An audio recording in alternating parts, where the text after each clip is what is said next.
O médio para a abertura de empresas tem caído em todo o Brasil. Mas, por outro lado, um dado tem preocupado os especialistas na área, que é o tempo de vida dessas novas empresas, que é considerado um tempo de vida pequeno. As empresas costumam passar pouco tempo abertas. Segundo a Secretaria Nacional de Produtividade e Competitividade do Ministério da Economia, a maioria das empresas brasileiras não duram 10 anos e 1 a cada 5 empresas fecha com menos de 1 ano de abertura. Sobre esse assunto eu converso a partir de agora com o André Gabilô, que é engenheiro de produção, empresário e professor. Ele está aqui com a gente no estúdio do Balanço Geral, participando ao vivo com a gente do programa de hoje. Bom dia, seja bem-vindo, André. Obrigado, Tamires, e pelo convite e o espaço aqui cedido também. A gente quem agradece. Essas informações são preocupantes, né, em relação à vida útil das empresas. Sabemos que as empresas, quando elas abrem, elas têm ali a missão, um propósito, uma expectativa, geram emprego, geram renda, mas esse dado de que 1 a 5 empresas não permanecem abertas durante mais aí de 1 ano, ou seja, em um período de 1 ano elas abrem e fecham, é preocupante, né? É preocupante porque toda vez que a gente passa a falar sobre empreendedorismo, a gente reconhece que o empreendedorismo que a gente vive é um empreendedorismo por necessidade. Partindo desse pressuposto, a gente parte do princípio também que a maioria dos empreendedores eles não possuem a capacitação, né, ou a educação necessária para permanecer por muito tempo, porque o mercado ele é extremamente agressivo e ele naturalmente vai buscar ou exigir desse empreendedor um nível mínimo de gestão que não acontece nos primeiros meses de vida ou até nos primeiros anos também. Quais são os fatores que influenciam para essa problemática? Uma das coisas provavelmente que a gente reconhece é a não clareza da dor que está tentando ser eliminada no mercado. Então, o empresário, ele muitas vezes, na tentativa de sobrevivência, ele tenta buscar ali qualquer tipo de prática que faça sentido para que ele possa, no final das contas, ofertar o produto ou serviço. Só que nessa dinâmica, a busca deve ser naturalmente pelo progresso. O que é o progresso? É vender. O caixa, de fato, é rei.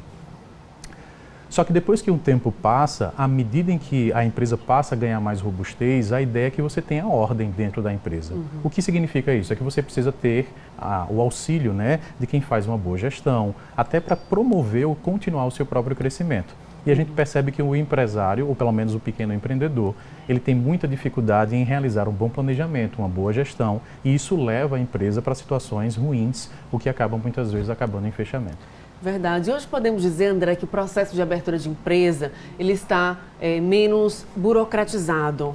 Hoje é muito mais fácil abrir uma empresa, mas deve ser feito um estudo antes, um estudo do tipo de negócio que vai ser aberto, de qual público consumidor pretende atingir, do capital de giro que o empresário ou a empresária vai ter, principalmente durante o primeiro ano, que é o ano mais difícil, é o ano da fixação da marca, é o ano em que o empresário ou empresária vai estar buscando ali a cartela de clientes e a fidelização desses clientes. Então, tudo isso precisa ser estudado e planejado antes para garantir que a empresa tenha durabilidade, né? Perfeito. Uma coisa que a gente parte sempre do princípio é que isso tudo é extremamente necessário, mas eu não tenho do outro lado o que a gente chama de maturidade empresarial para pensar nisso. E aí é onde mora muitas vezes o nosso principal problema. Por quê? No início, a empresa ela precisa faturar. Por isso que a gente precisa ter progresso em detrimento de ordem. André, então você está querendo dizer que a gente não deve planejar as ações ou ter todo um estudo de mercado que permita essa ação mais organizada? Não.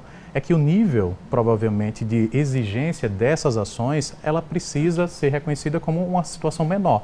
Então, a minha perspectiva aqui no primeiro momento é, se hoje eu tivesse que orientar um empresário, né, que está começando o seu trabalho, né, e ele precisa naturalmente sobreviver, a minha expectativa no primeiro momento é o que é que nós precisamos fazer para que você venda mais, né? Para que o seu caixa ele seja cada vez mais forte, para que isso promova os próximos passos, que seria a ordem, né? Então a ordem vai vir com gestão.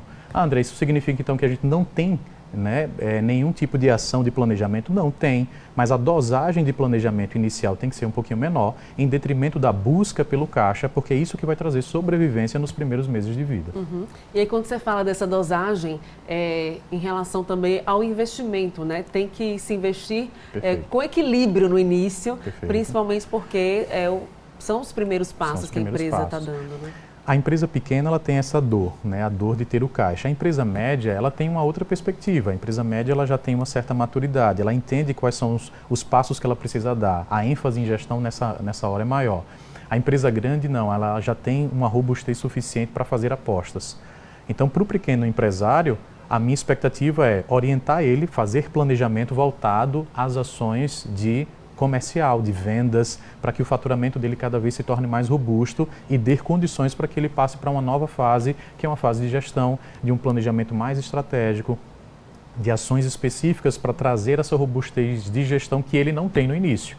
Na medida em que ele cresce, na medida em que ele traz essa robustez, a gente passa para uma nova fase, que é uma fase agora de processos, de rotina, de indicadores, de tomada de decisão. Então é muito pouco provável que a gente possa exigir desse grupo, né? Hoje a gente está falando aí de 13 milhões de desempregados, que vão empreender por necessidade, não porque eles entendem do que é esse ato empreendedor. É difícil colocar na cabeça deles de que o planejamento, seja ele estratégico ou não, ele é extremamente fundamental para ele sobreviver, porque ele precisa faturar para vendendo conseguir pagar as contas e ter o seu dia a dia ali garantido. É verdade. Qual é o impacto positivo para essas empresas que são abertas e que elas conseguem se manter durante mais de um ano? O impacto positivo de uma forma geral para o cenário econômico? O cenário econômico ele acaba trazendo diversos, né, benefícios com a movimentação da economia, né? Principalmente olhando para o lado do governo, os impostos, né, eles acabam sendo aumentados. A gente passa a perceber que o governo passa a ter muito mais possibilidades, né, de fazer investimentos. Os empregos aumentam, as possibilidades de compra, né, e de consumo também. Aquilo que talvez era supérfluo passa a ser uma coisa viável para a maioria das famílias. As famílias passam então ou tendem a consumir mais. Por outro lado, isso é um ciclo, né? Na medida em que a gente passa a perceber que esse ciclo de fato de consumo aumenta, existem outras dores governamentais que vão precisar ser administradas. Mas é muito comum, né, que toda vez que a gente queira fazer esse ambiente econômico melhorar, o investimento no ato empreendedor traz diversos benefícios no padrão de vida, né, na qualidade de vida das pessoas e nos atendimentos àquelas necessidades mais básicas que todo ser humano tem.